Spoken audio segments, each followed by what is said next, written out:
এইবাৰ সাংস্কৃতিক নগৰী যোৰহাটত ওলাল উলংগ বাবা। যোৱাকালি যোৰহাটৰ ৰাজপথত জৈন ধৰ্মৰ দুয়োগৰাকী উলংগ বাবাৰ পদযাত্ৰাক লৈ লজ্জানত যোৰহাটবাসী। এই উলংগ বাবাৰ পদযাত্ৰাৰ বিৰুদ্ধে যোৰহাট জিলা আয়ুক্ত কাৰ্যালয়ৰ সন্মুখত কেইবাটাও জাতীয় সংগঠন তথা সচেতন যোৰহাটীয়া ৰাইজ, বীৰ লাচিত সেনা আৰু উকিল সংস্থাৰ তীব্ৰ প্ৰতিবাদ।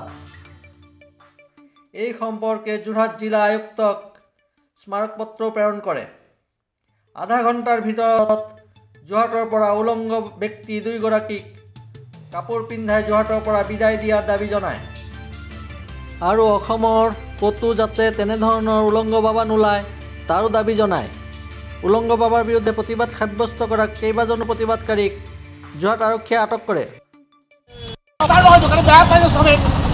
গতিকে সকলোকে কৈছোঁ যে এই বাবাক সোনকালে ইয়াৰ পৰা পঠিয়াই দিওঁ, যে নহ'লে আমাৰ মাজতে কাজিয়া হ'ব পিছত গৈ পেলাই কথাটো বেয়াই হ'ব।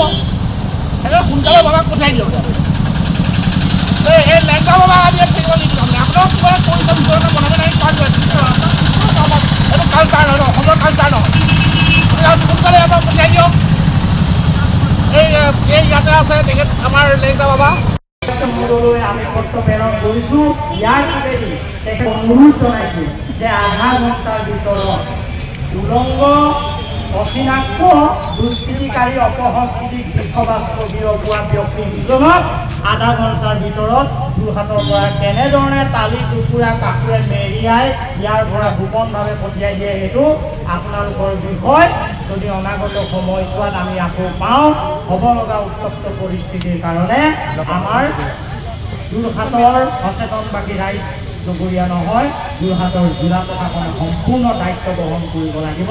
অন কেমেৰাত সকলোৱে দেখাতে জনালোঁ সকলোৱে। গতিকে পত্ৰখন আমাৰ ইয়াত অভিমান তথা সমাজকৰ্মী, সমাজ সচেতন এজন ব্যক্তি, আমাৰ উকিল সন্থাৰ সন্মানীয় সভাপতি তথা সন্মানীয় সমাজকৰ্মী হেমেন বৰা ডাঙৰীয়াদেৱ আমাৰ মাজত উপস্থিত আছে।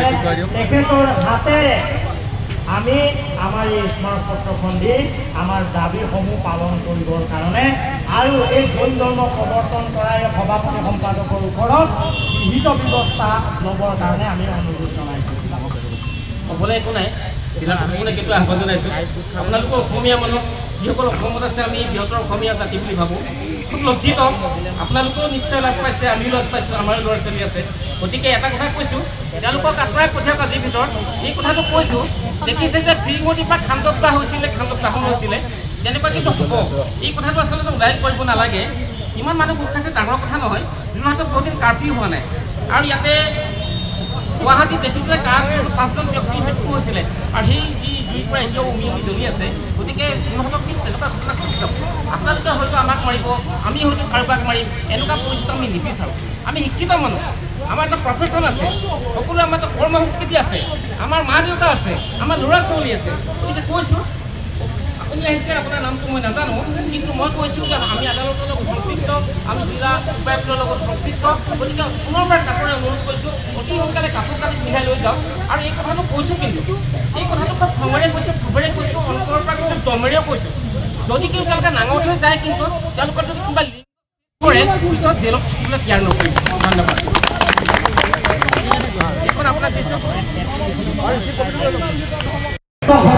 যোৰহাটৰ স্বাভিমানত আঘাত সানিব উলংগ ভক্তটো লৈ, এই ক্ষেত্ৰত যোৰহাটৰ ৰাইজ তেতিয়াহ'লে শান্ত হৈ নাথাকে।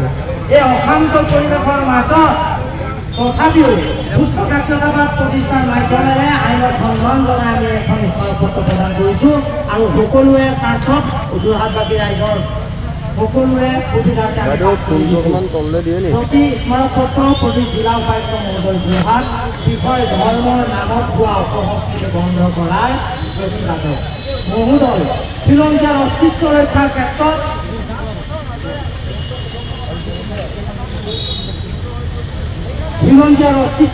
ক্ষেত্ৰত আপোচবিহীন সংগ্ৰাম অব্যাহত ৰখা যোৰহাট জিলাৰ সচেতনবাদী ৰাইজৰ সহযোগত আপোনালোকলৈ সংগ্ৰামী শুভেচ্ছা জ্ঞাপন কৰিছোঁ।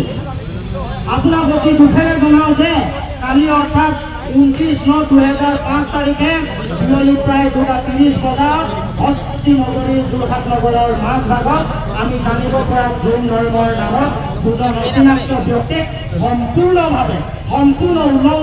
উলংগভাৱে লৈ বহু মহিলা আৰু পুৰুষৰ সহযোগত যি শোভাযাত্ৰা কৰিলে সেয়া যোৰহাটবাসী ৰাইজৰ বাবে মুঠেই গ্ৰহণযোগ্য নহয়। আমি চব শান্তিয়ে থাকোঁ, কিন্তু সেইটোলৈ যদি কৰিব বিচাৰে কি ক'ব? সকলোকে থানালৈ লৈ গৈছে, কি ক'ব? থানালৈ গৈছে, তেওঁকতো আঁতৰাই দিব লাগিবই, নহ'লে এইটো সংঘাতৰ পৰিৱেশৰ সৃষ্টি হ'ব। এইটো মানে নহ'লে ঘূৰি উঠি খান্দা হ'বগৈ আৰু। সকলোকে থানালৈ কিন্তু গ্ৰেপ্তাৰ কৰিছে আপোনালোকক? গ্ৰেপ্তাৰ কৰিলেও আমি উপায় নাই, এখন গাড়ী নাই।